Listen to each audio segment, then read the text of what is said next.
Now I have the privilege of introducing our commencement speaker, Larry Keiter of Lincoln, and you're in for a treat. Larry is an executive coach, author, and speaker who helps individuals, teams, and organizations reach their full potential through feedback, learning, and purposeful development. He is the owner of Larry Keiter Coaching and a Gallup-certified CliftonStrengths coach. He spent 22 years with Walmart and 13 years with Ameritas in leadership and talent development roles before launching his coaching business in 2022. A University of Nebraska at Kearney Distinguished Alumni Award recipient, he remains actively involved with UNK and leadership organizations across the state. Please join me in welcoming home our very good friend, Larry Keiter.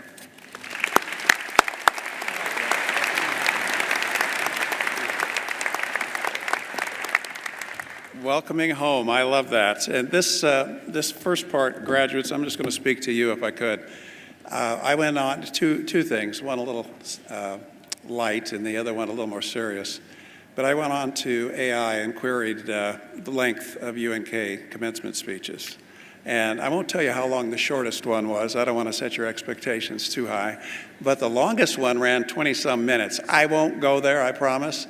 But I will tell you that I am humbled and a little emotional watching the presentations and the giving that people have given to this place, because this place launched me.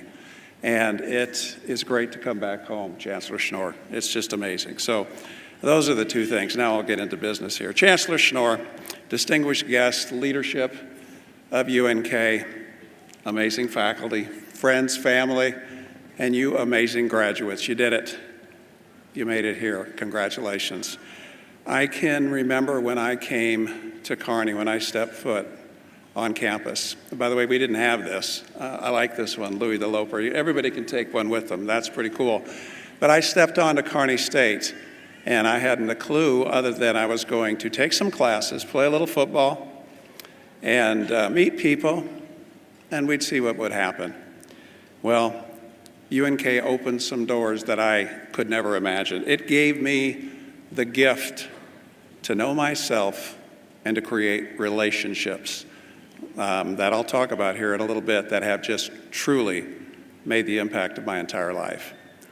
As you reflect, graduates, on these 4 years, you're going to be thinking about the concepts, the learning, the things that you're taking away, but I really hope you look inside and you think of the self-knowledge that you've gained about yourself, and think about the relationships you've gained. I've heard that several times. Ella mentioned that, the people that are going to go with you. That's very true. But those reflections will be key. I remember my first epiphany and learning myself at UNK, and it was when I declared my major. I was going to be an accountant. Any accountants out there? That was my goal. I was going to be an accountant until accounting met Larry Keiter. We didn't get along so good. And so Ray Schmitz was my professor at the time, and Ray was tough, honest, fair. He didn't make me comfortable, he made me better. He pulled me aside and he said, "Larry, you're struggling." And he said, "It's because you're not studying." And I thought, how does he know that? Well, he was partly right. But here's the deal.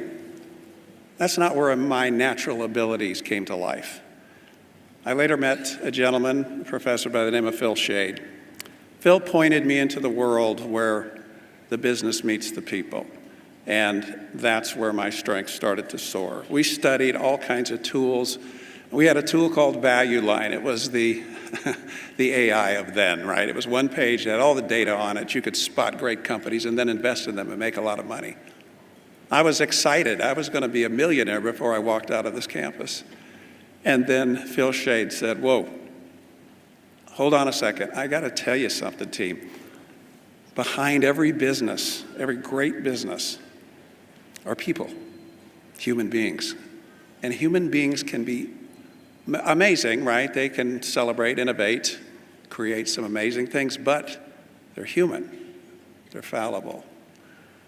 They can panic. They can mess up. And that's when I learned what I would be doing would be centered around people, for better, for worse. You'll hear me talk about for weird or wonderful. Those were the things that I was learning. And I think of all of you. I think of the nurses, the teachers, the business people that are going forward, the aviators, the accountants. Love you. The accountants that are out there that are doing amazing things. That's your title. That describes what you do, who you are. Oh my gosh, that's the wonderful part. Who you are is inside. I think of your core values. Those are the things that are going to guide you. Those are the non-negotiables as you go forward that you do business by. And then your mission, that's below the surface. We can't see it, but it's there. It's why you're doing what you're doing. And I think of your character, your courage, your curiosity, your willingness to learn and care. That's who you truly are. One of the greatest life lessons that I'm learning as I'm working with people, I see this all the time, those natural tendencies that are below the surface, I say what makes them weird makes them wonderful. And the weird comment is those tendencies that other people can't relate to, like me in accounting, right? It's unique for every one of you. Your natural tendency might rub somebody the wrong way, hence the weird comment. But the wonderful comment is when you find out, wow, I get energy from that. I can make an impact when I'm doing what I know matters most to me, and it's my natural ability. Those things are key, and I bet you had some great leaders to give you feedback, because learn yourself, relearn yourself, and then get feedback from others. And that feedback, if it stings once in a while, simply say thank you, because it's a gift. And if you don't say thank you, you may not get that feedback from them again. Think of the best professors, teachers, maybe a boss you've had over the years. I bet the best ones didn't make you comfortable all the time, but I bet they made you better. And they did that because they cared enough to be honest. I hope you always have somebody like that. Find a mentor like that. I had several people like that, and one comes to mind. It was my coach, Terry Renner, Hall of Fame coach. 4 years I played for him as a linebacker. And I'll never forget the lesson he taught me one day when I was on a play just right over on when the playing field, when the practice field was over here. And I was going up to the play, didn't want to make a mistake, so I was a little tentative, and I got hit from the side and hurt my knee. I'm in the training room, icing my knee. I'd injured it. And here comes Coach Renner. After practice, he comes walking in, he's got that look on his face, similar to Ray Schmitz's look, the accounting professor. He's going to teach me something, I can tell. And he looked at me and he said, "Larry, you tiptoed up to the line and you got hurt." And I thought to myself, yeah, I made that mistake. But that mistake didn't define me. It has guided me. Because he went on to say, when you tiptoe up to the line, guess what? We can't help you get better because we can't tell what you're doing wrong. You could hurt somebody on the team, hurt yourself again, worse, you'll never know your potential. And why that resonated so much, and I think about you leaving here today, is don't tiptoe into your life. Don't tiptoe into that job that's waiting for you. You got so many opportunities, go full tilt. Because if you don't, you might think, well, this job isn't for me, but you're not sure because you haven't gone all in. When you go all in, you're going to know, and then you can make a qualified decision. So remember that. If you have a dream, full tilt, go after it. If you fall in love, take advantage of that opportunity you've been given, 100%. Lean on your natural talents. Now, I had the opportunity when I left Kearney to work for a startup company, this is going to date me, called Walmart. Yeah. I worked in store 43, Junction City, Kansas, came back to store 598 here in Kearney, Nebraska. There's 50,000 stores, but back then, they welcomed people who use their natural abilities. They called it, Larry, do whatever you're big enough to do.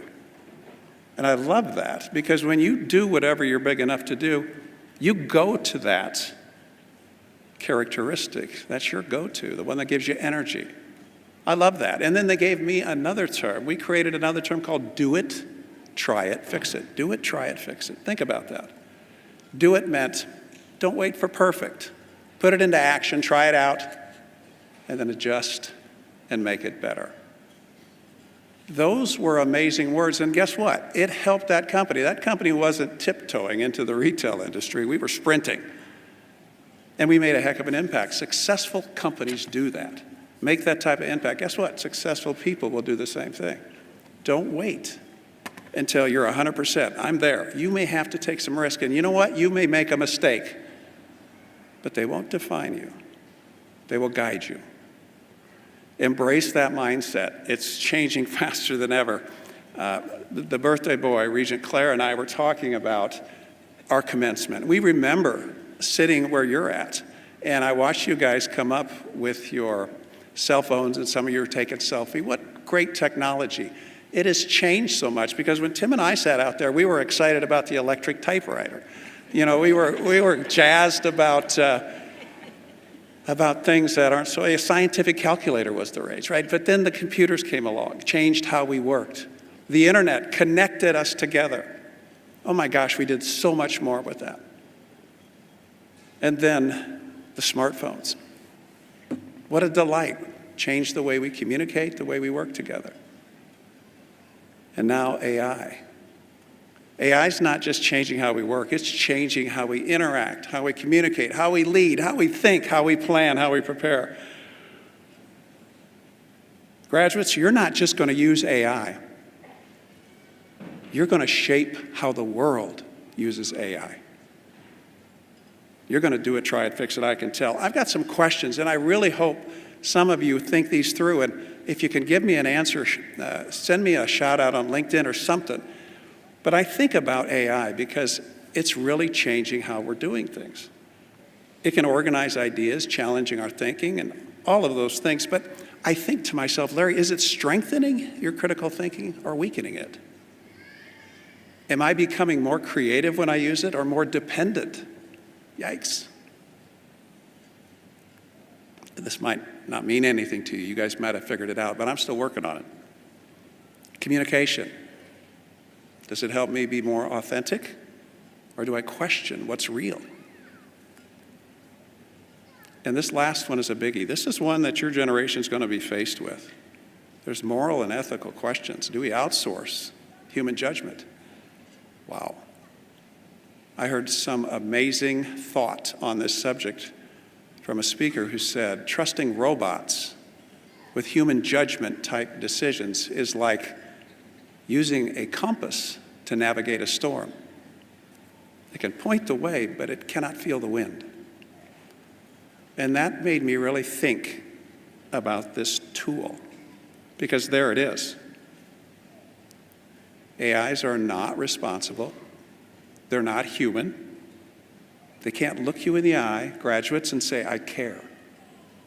They can't. It can't. It can't say that I care. But you'll figure it out. You'll do it, try it, fix it. You'll figure this out, how to make the world better, how to make our relationships, interactions, all those things better, how to make work better, certainly, but never confuse the tool with the mission that you're on. You're in the people business first. Remember what I learned from Phil Shade? The people business first. I'm going to give you something that I've used when I walk into a room, when I work with somebody for the first time. I imagine they're asking these three questions silently to themselves. And by the way, when you step into your job, when you step into your new team or the company that you're building, when you step into there, imagine these three questions being asked about you. They're asking, can I trust you? Do you really care about me? Are you any good? Care, competency, integrity. And it's pretty simple. Care is simply, I see you. In a world of distractions, in a world where we sometimes don't see each other, that's a very simple way to start. Competence says, I can help. And integrity says, you could count on me. You don't need a title to build that kind of trust. You don't have to be the leader in the room, formal or informal. You just have to be present, and you have to care enough to know that your actions will teach people how to experience you as you leave this campus. Our journey starts with self-awareness, and it continues as we help others see their own gifts. Commit to a world that unleashes everybody's ability and amazing. Build a world where people are seen, trusted, challenged, encouraged, and loved. Yeah, loved. You're going to be the same person that you are today in 5 years, with 2 exceptions: the books you read, the things you put in your head, and the people you hang around. Choose wisely. Continual learners continue to grow. If you don't learn, you'll shrink. Be curious. And those relationships, they're going to travel farther than you could ever imagine.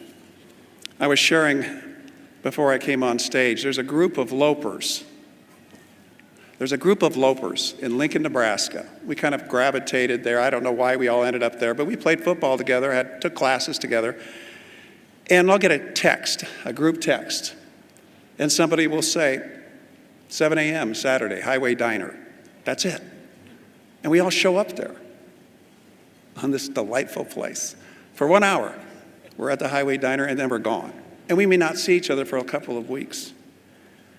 These people remind me that the relationships built here have lasted for decades. I lost track of some of them. I've changed what I've done, but I have not changed who I am. And we still connect. So class of 2026, right now, this is your moment. This is your moment. Unleash your amazing. Unleash your weird and your wonderful. Go full tilt. Don't tiptoe. Know your potential. And when you do that, you're going to unleash their amazing. Those people beside you, your teammates, the people you work with, they're going to become better simply because they cross paths with you. Unleash our amazing. Build a world where people are seen, where they are trusted, where they are developed, encouraged, and loved. You all are lopers, double loper. You're lopers, right? You're part of this place now. You're part of each other's story. Hopefully I'm a little part of your story. Now go build a world that's worthy of the people who helped build you. What you do could change several times, but who you are, that's going to travel with you. Congratulations, University of Nebraska at Kearney, 2026 graduates. You did it. Now go unleash your amazing. God bless.